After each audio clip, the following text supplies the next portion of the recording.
자, 안녕하십니까. 무정오행 철학의 유정철리입니다. 오늘 강의는 무정오행 철학 사주팔자 이야기 네 번째로서 사주팔자 명리학의 가장 기본이 되는 이론으로서 오행의 상생, 상극에 대해서 살펴보도록 하겠습니다.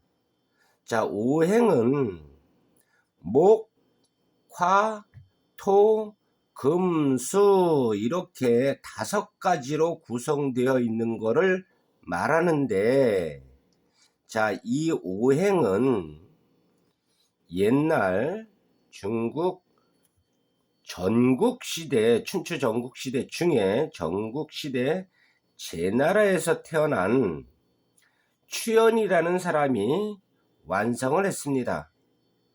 추연은 맹자보다 약간 늦게 태어났으면서 연나라 소왕의 스승을 지낸 사람입니다. 이 추연이 자연의 기운을 목화토금수 5가지로 분류를 해서 세상의 이치를 밝혀놓은 겁니다.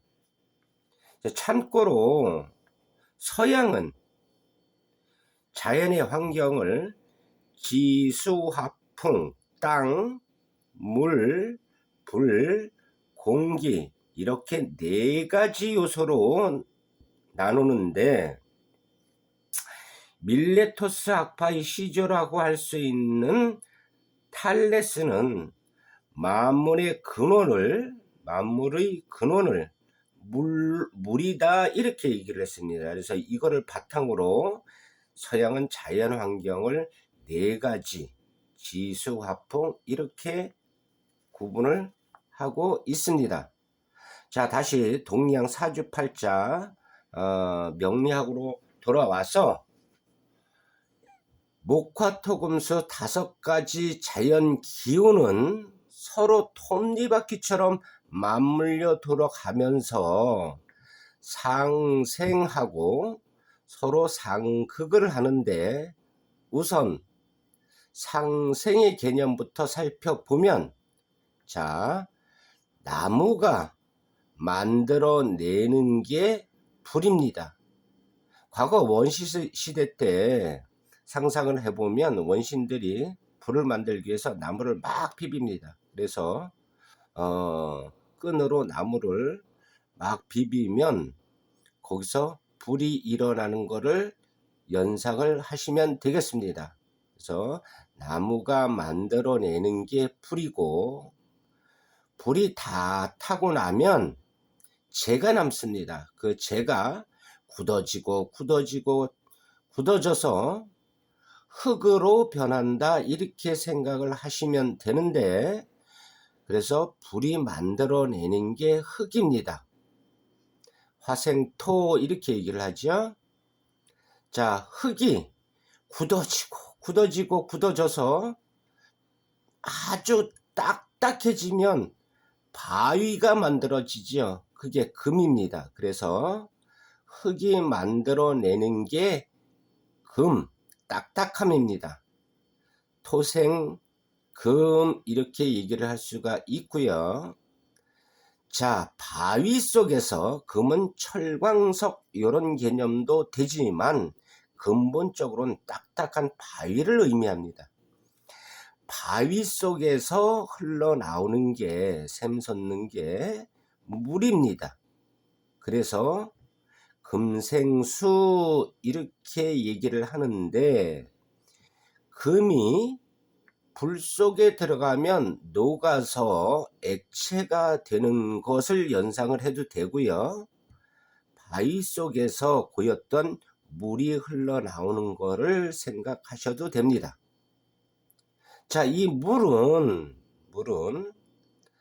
나무를 먹여 살리지요. 나무를 자라게 만듭니다. 그래서 수생목 이렇게 얘기를 하게 되지요. 목생화, 화생토, 토생금, 금생수, 수생목 이렇게 계속 순환을 하게끔 되어 있고요. 자, 목화토금수 이렇게 순서대로 갔을 때는 생하는 개념이 됩니다.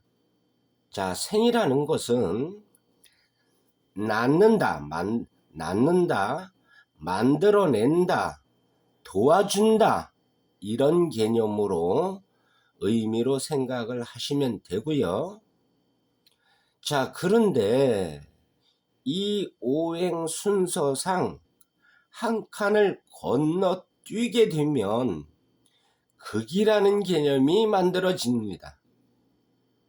자, 흙이 있는데 이 흙을 극하는 게 나무가 되는데, 흙에다가 나무가 뿌리를 너무 깊게 받거나 많이 내리면 흙이 힘들어한다 이런 얘기입니다. 그래서 목극토 이렇게 되고요.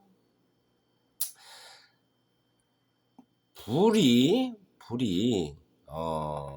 극하는 것은 금인데, 금이 불 속에 들어가면 녹아버리지 않습니까? 그래서 화극금 이렇게 되고, 흙이 극하는 것은 물이 흘러가야 되는데 흘러가는 물을 막아버려서 토극수 이렇게 됩니다.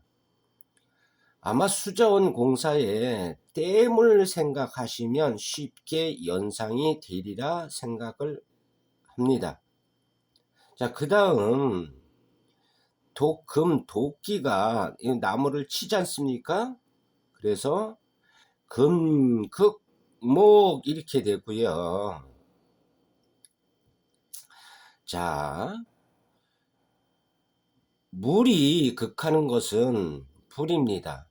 불이 나면 물로 불에다가 물을 끼얹으면 당연히 불이 꺼지니까 이건 뭐 연상하기가 쉽다라고 생각이 듭니다. 그래서 물이 불을 극한다고 해서 수극화 이렇게 됩니다. 목극토, 화극금, 토극수, 금금목, 수극화 이렇게 서로 상생상극하면서 맞물려 돌아가는데, 자, 우리가 여기서 한번 다시 짚고 넘어가야 할 부분이, 자, 왜 상생이냐? 일반 나무가 풀을 만들어내서 그냥 생개념만 되는 게 아니냐, 요렇게 생각하실 수 있는데, 자, 지금서부터 한번 잘 보세요.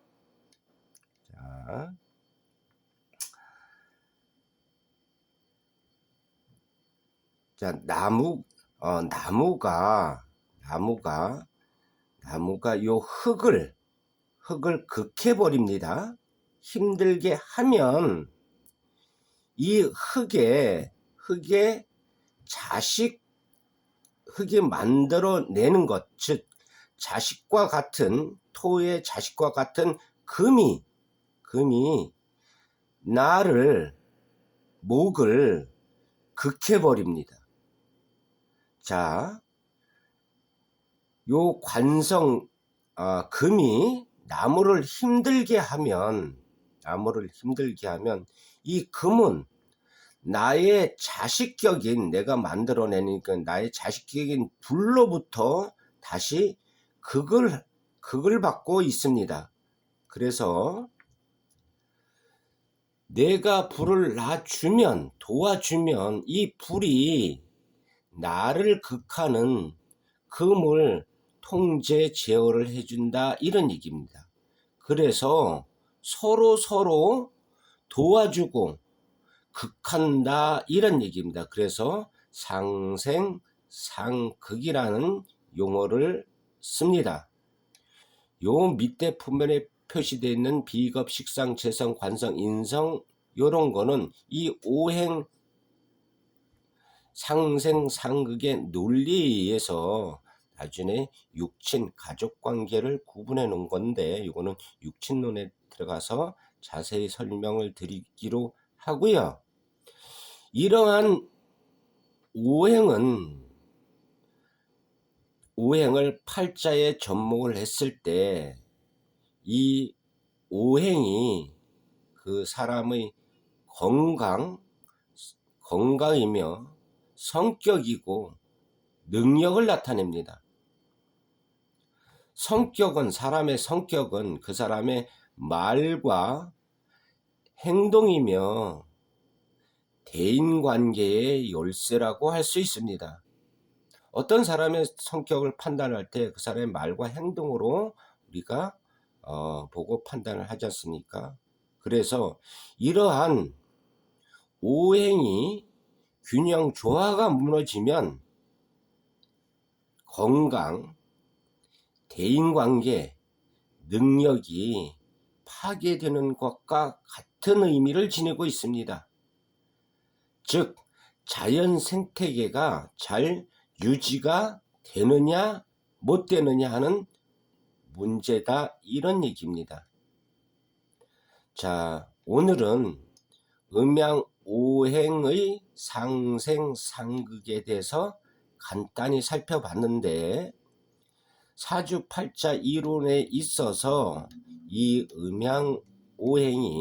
음양오행의 상생상극이 가장 기본이 되는 이론입니다.